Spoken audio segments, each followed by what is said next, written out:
लोगोफोर नोंथांमोना भिडिअनि इन्ट्र'आवनो अलरेडि नुखाबाय दिनै आङो मानि सायाव भिडिअखौ लानानै फैनाय जादों।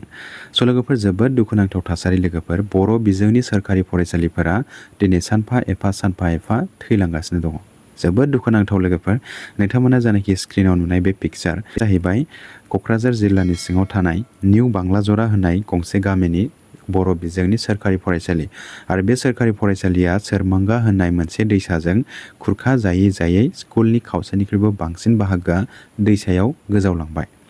आरो जानाखि आद्रा एसे बाहागो दंबावो बेबो सानसे एबा साननैनि गेजेरावनो गासिबो खुरखा जानानै दैसायाव गोजावलांजोबसिगोन। स्कुलनि मोनसेबो नेरसोन बेवहाय थानाय नंला। जोबोद दुखुनांथाव लोगोफोर दिनैसिमबो गोबां पेपाराव मिडियायाव बे खौराङा फोसावजानायनि उनावबो बिटिसि गभर्नमेन्टनिफ्राय सासेबो सोद्रोमा बे जायगायाव थांनानै नुजाथि हैयाखै। बेयो जोबोद दुखुनांथावसिन लोगोफोर दिनैहाय बिटिसि गभर्नमेन्टआ एबा बिटिसिनि जानाखि डिपार्टमेन्ट दङ एडुकेसन डिपार्टमेन्ट दङ बे डिपार्टमेन्टआ बेफोरबायदि जेंनाखौ मानो समाधान खालामनो थाखाय बिथांमोना मानो सिगांबोआखै। दिनैहाय बिटिआर गभर्नमेन्टआ बबेखौ बांसिन फकास खालामदों। बिथांमोना जेब्ला गभर्नमेन्ट दादोंमोन बे गभर्नमेन्ट दानाय सिगां बिथांमोना मोनसे कमिटमेन्ट होदोंमोन। गावसोर सरकाराव फैयोब्ला फार्स्ट प्रायरिटिखौ इडुकेसन सेक्टरखौनो होनानै खामानि मावगोन होननानै बुंदोंमोन।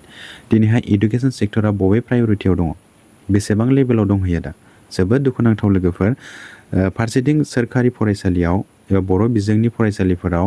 फोरोंगिरि थोजासे गैया। फोरोंगिरि थोजासे गैयिनि थाखाय क्वालिटि इडुकेसन होनांगौनि जानाखि खोथा बुंबाय थादोंमोन बिथांमोना बे क्वालिटि इडुकेसनखौ होनो हायाखै। फोरोंगिरि गैयिनि थाखाय सोरखारि फरायसालिफोराव स्टुडेन्टनि एनरलमेन्टआ खमायलांगासिनो दङ।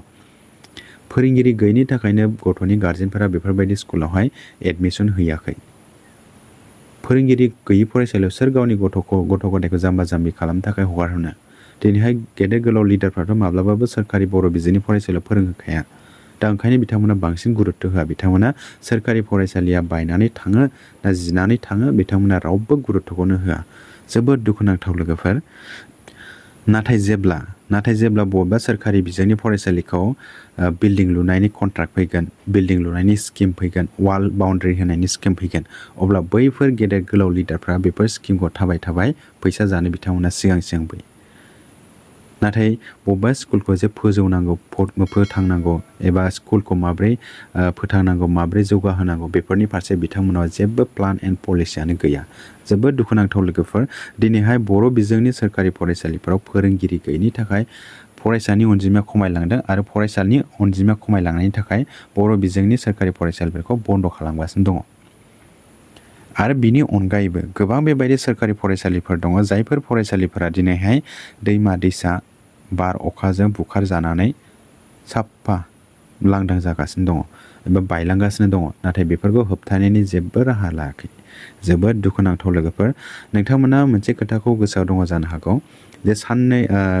खैदिनसो सिगाङावहाय बिटिसिआवहाय मोनसे फुटबल खेला जादोंमोन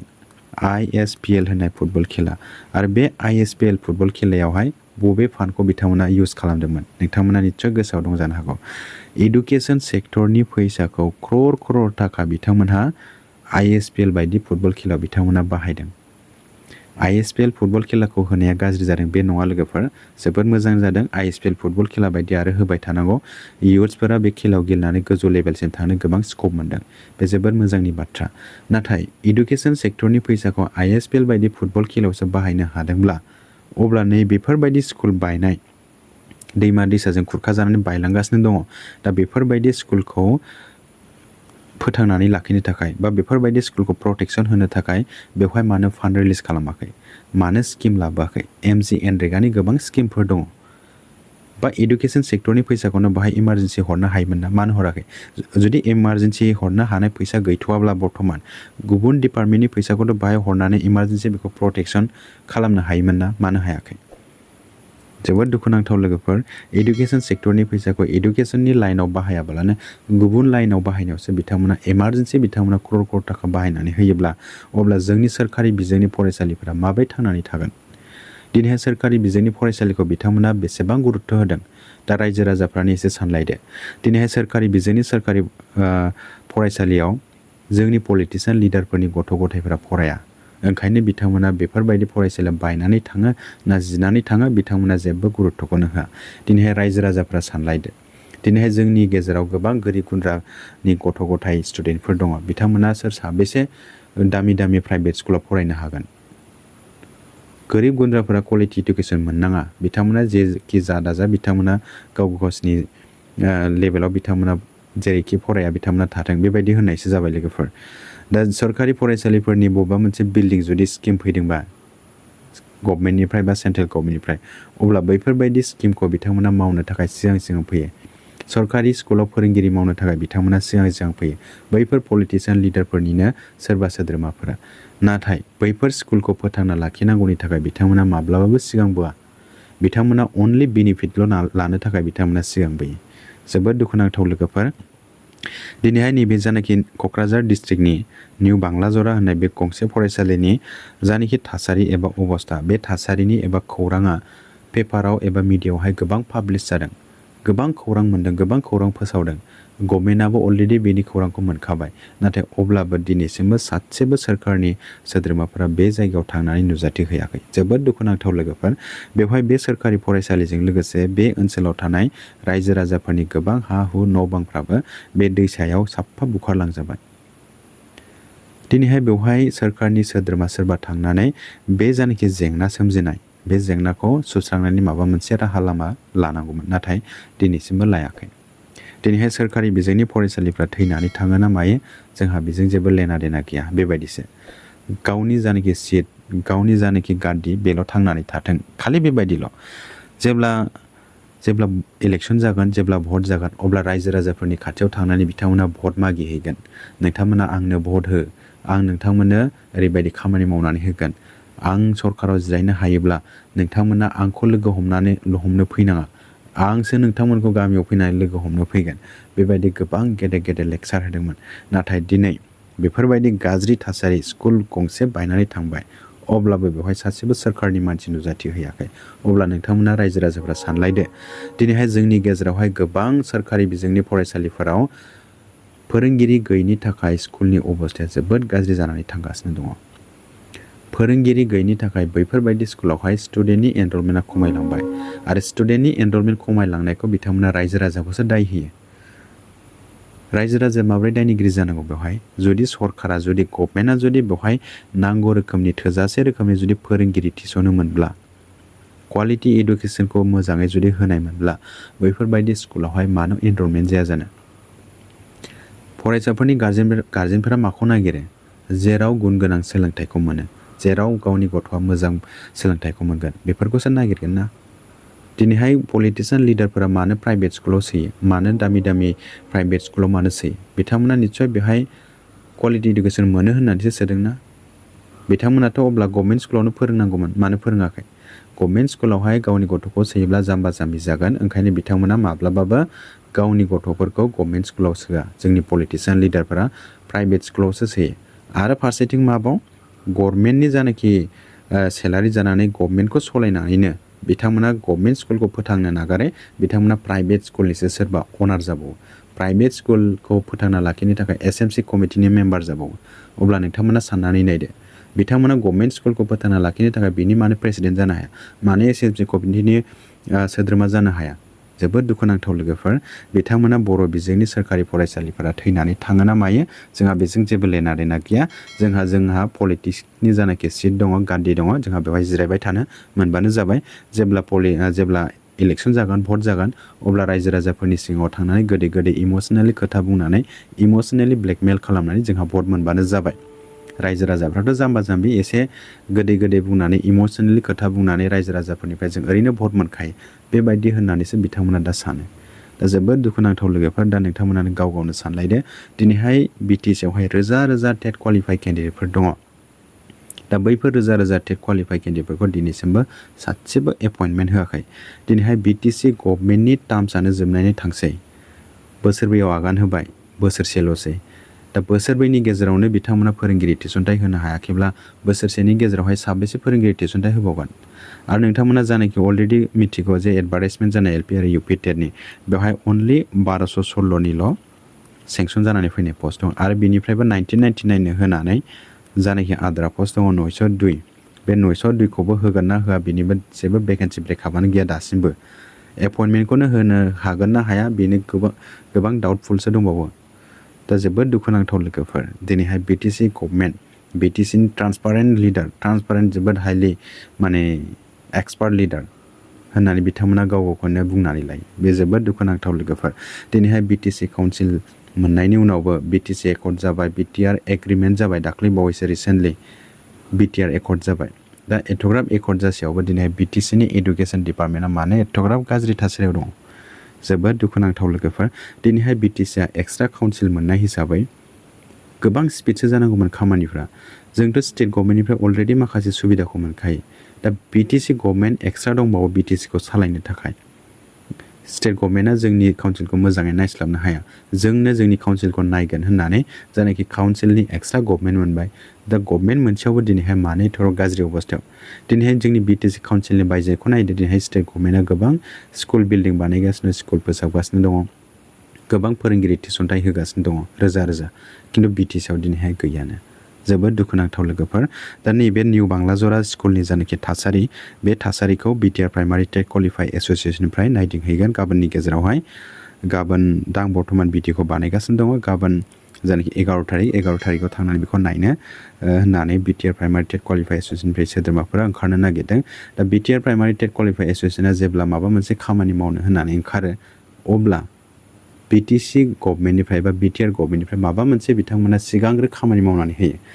सिगाङावहाय जेसेबां धरना लादों टेटनि मार्कशिट होनांगौनि सार्टिफिकेट होनांगौनि एपइन्टमेन्ट माबा माबि होनांगौनि एडभार्टाइजमेन्ट होनांगौनि अब्ला बिथांमोना सिगांग्रो माबा मोनसे खामानि मावनानै होयो दा लोगोफोर नायनायसै जे बिटिआर प्राइमारि टेट क्वालिफाइ एस'सिएसना बे स्कुलाव थांनानै भिजिट खालामहैनो नागिरदों दा बे खबरखौबो मोननानै बिथांमोना सिगांग्रो थांनानै माबा मोनसे खामानि बा नुजाथि हैगोनबो खोमा नोंथांमोना दा नायबाय थाबानो जाबाय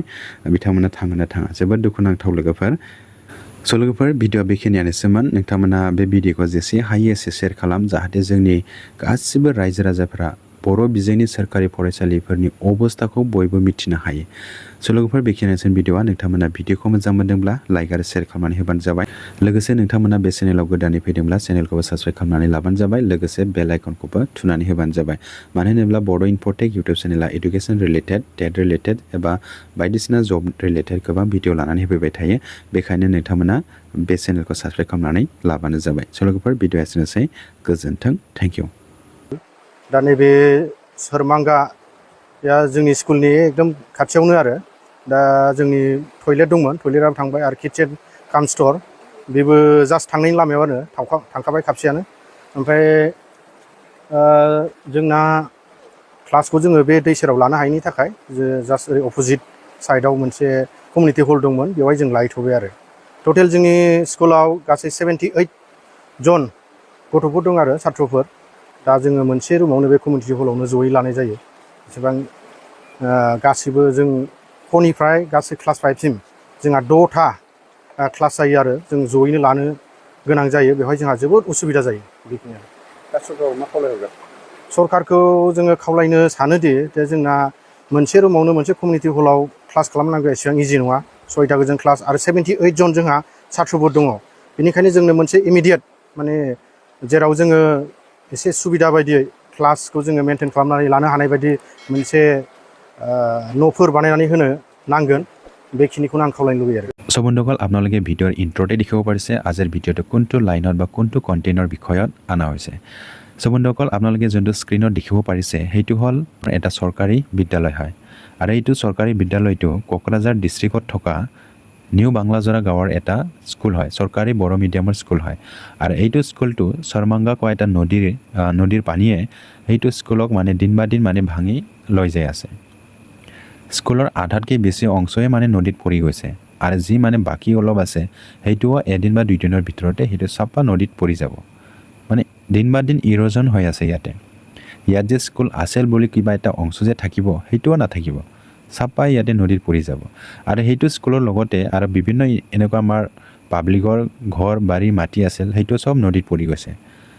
এইটোৰ খবৰটো আজি বহুত মানে পেপাৰে মিডিয়াত মানে পাব্লিছ হৈছে কিন্তু বিটিসি গভৰ্নমেণ্টৰ কোনো এজন সদস্যই সেইটো স্কুলত যাই উপস্থিত হোৱা নাই বা সেইটো গাঁৱত যাই এইটো উপস্থিত হোৱা নাই ইয়াৰ কোনো খা খবৰে ল'ব যোৱাই নাই এইটো আৰু বেছি দুৰ্ভাগ্যজনক বন্ধুসকল বিটিসি এডুকেশ্যন ডিপাৰ্টমেণ্ট বা বিটিসি যিমান যে চৰকাৰী বিদ্যালয় আছে বা চৰকাৰী স্কুল আছে সেইটো স্কুলবিলাকক তেখেতসকলে কিয় গুৰুত্বই দিয়া নাই একফালে আপোনালোকে ভাবি চাওক য'ত মানে জিৰ' টিচাৰ ছিংগল টিচাৰৰ কাৰণে বহুত প্ৰব্লেম হৈ আছে আমাৰ BTC স্কুলবিলাকে হাজাৰ হাজাৰ টেট কোৱালিফাই কেণ্ডিডেটবিলাকে এনে পৰি আছে তেখেতসকলক যে এপইণ্টমেণ্ট দিব লাগে সেইটোৰ বিষয়ে তেখেতসকলে কোনো কামেই কৰা নাই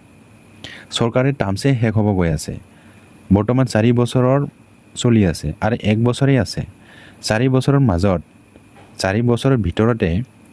BTC LP আৰু UP বা লোৱাৰ প্ৰাইমাৰী আপাৰ প্ৰাইমাৰী স্কুলত টিচিং এপইণ্টমেণ্ট কৰিব পৰা নাই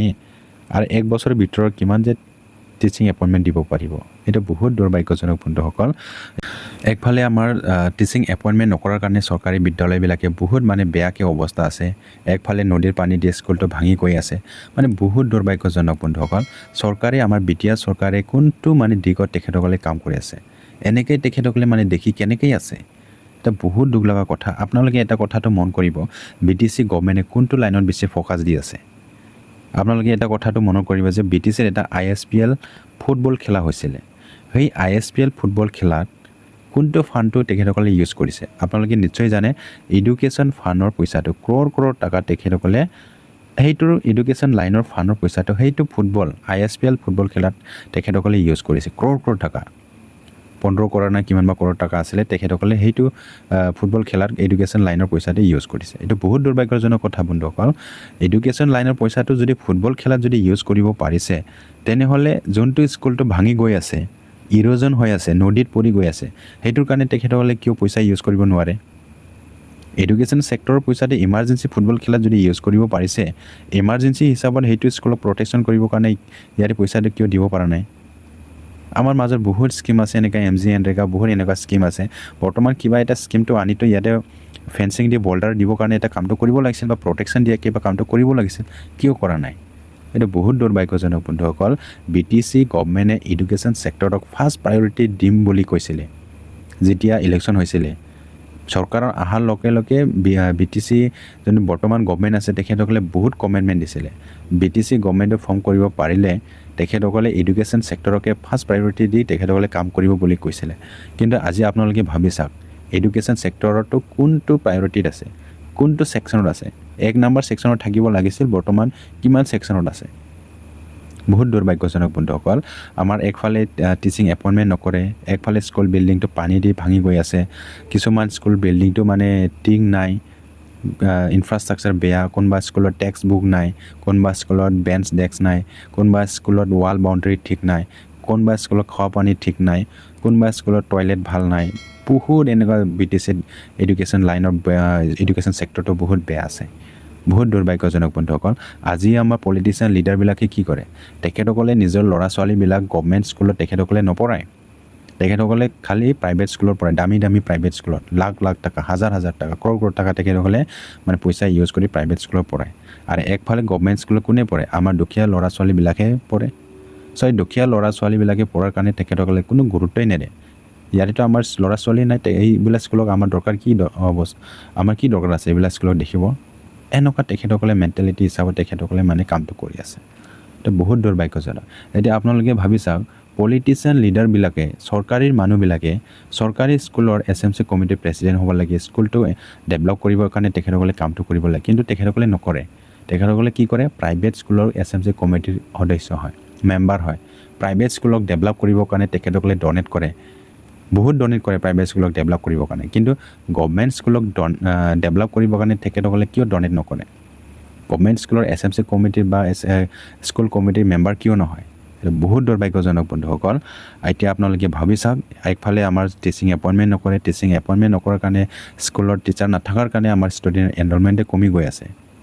য'ত টিচাৰ থাকিব তাতে এডুকেশ্যন কোৱালিটিটো পাব এডুকেশ্যন কোৱালিটিটো পালেহে ইয়াতে আমাৰ ষ্টুডেণ্টৰ গাৰ্জেনবিলাকে ইয়াতে নিজৰ ল'ৰা ছোৱালীবিলাক এডমিশ্যন দিব এইটো বহুত দুৰ্ভাগ্যজনক বন্ধুসকল আজিৰ ভিডিঅ'টো এইখিনি আছিল আপোনালোকে ভিডিঅ'টো ভাল লাগিছে যদি লাইক এণ্ড শ্বেয়াৰ কৰি দিব লগতে এইটো চেনেলত নতুনকৈ আছে যদি আপোনালোকে চেনেলটো ছাবস্ক্ৰাইব কৰি ৰাখিব বন্ধুসকল আজিৰ ভিডিঅ'টো এইখিনিয়ে থেংক ইউ গজেণ্ট